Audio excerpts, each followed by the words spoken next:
I was a prisoner in my own life. I was hopelessly addicted to drugs. Every morning, I would get up, go buy drugs, and then spend the rest of the day using, barely conscious, until I passed out again at the end of the night.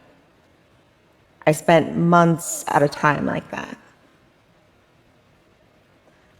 I don't have a lot of memories from that time, but one thing I do remember very clearly is this incredible sense of awe and resentment I felt just watching normal people do normal things. I would see somebody meeting a friend for lunch, and it would seem inconceivable to me that anybody could be that free. They could just decide what to do with an afternoon. This talk isn't about addiction per se, but I'm telling you this because I really need you to understand where I'm coming from, how trapped I was, before I tell you that my life is amazing now. I'm clean, first and foremost.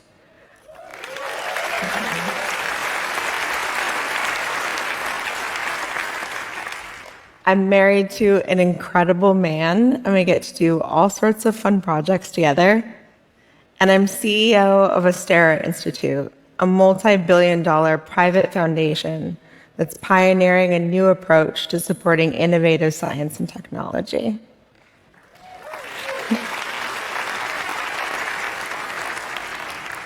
What I do want to talk about today is how I got from point A to point B. What changed? It's not that I got smarter or that I started trying harder. I think what changed was even more fundamental. It was developing a sense of personal agency, which I think about as the capacity to both see and act on all of the degrees of freedom we actually have. It's about being able to find the hidden doors in the walls of life.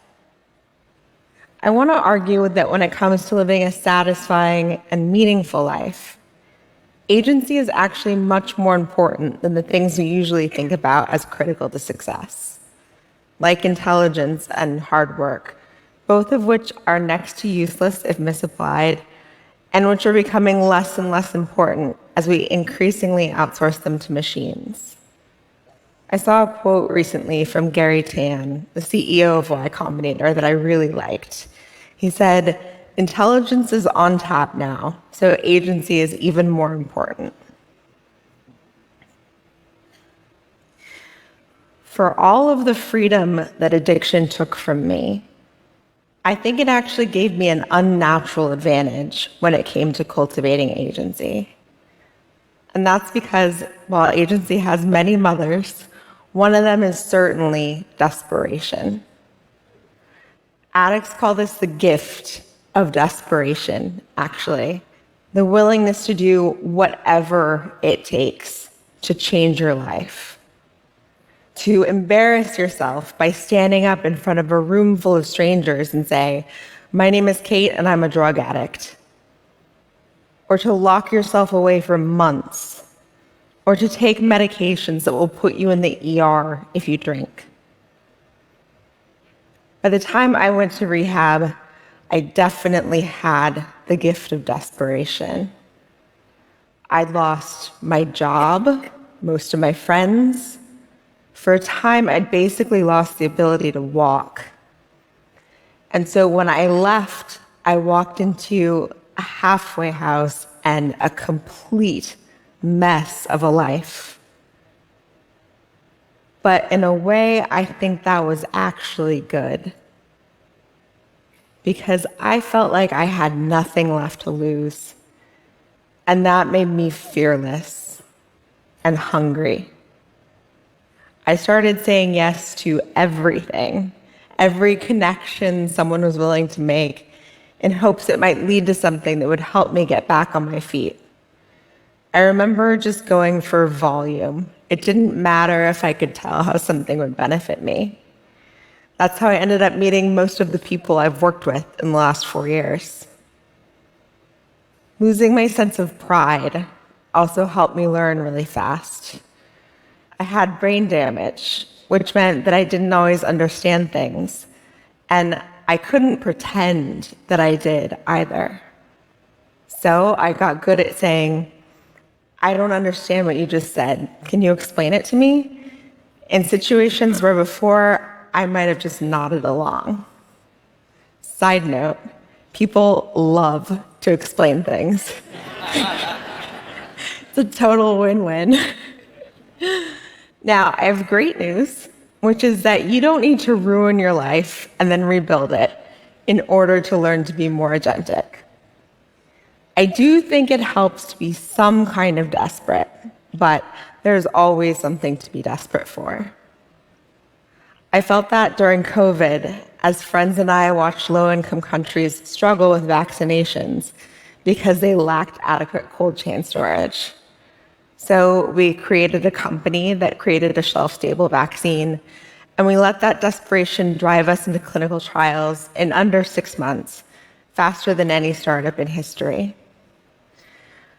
I felt another kind of desperation early on in my marriage when it seemed like there was an invisible wall between the two of us.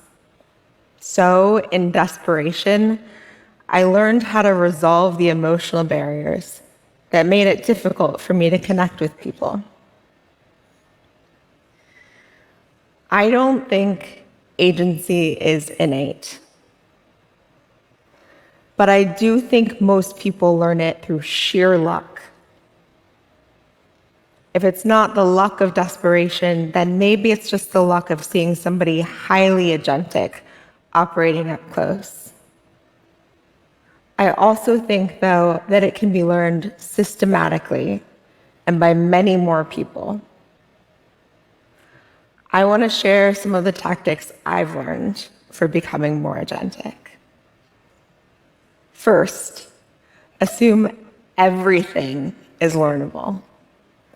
I gave the example of learning to connect with my husband, but I could have just as easily spoken from personal experience about learning to be more optimistic or curious. I think most traits that people treat as fixed are actually quite learnable if you both believe that they are and put the same kind of effort into learning them that you would anything else. Second, court rejection.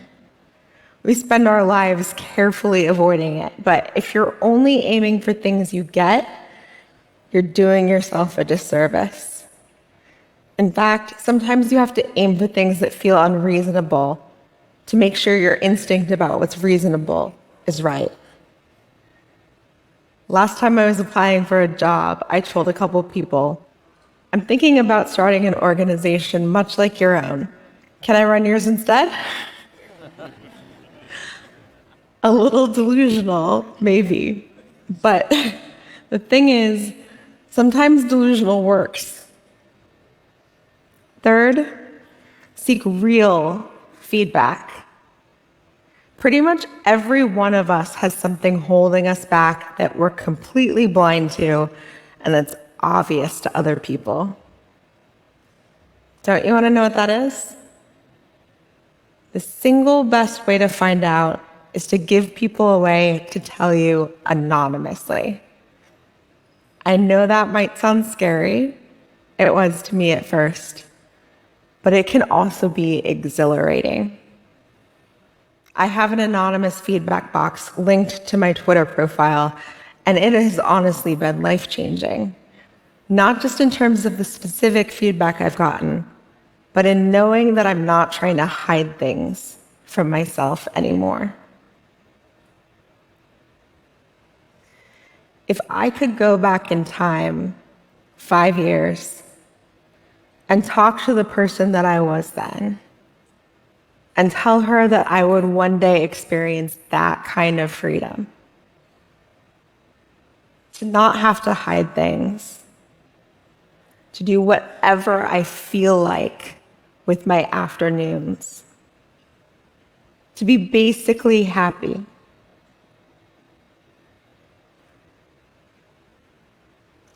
I would not have believed it. But that is the power of personal agency. No matter how stuck you are, if you can learn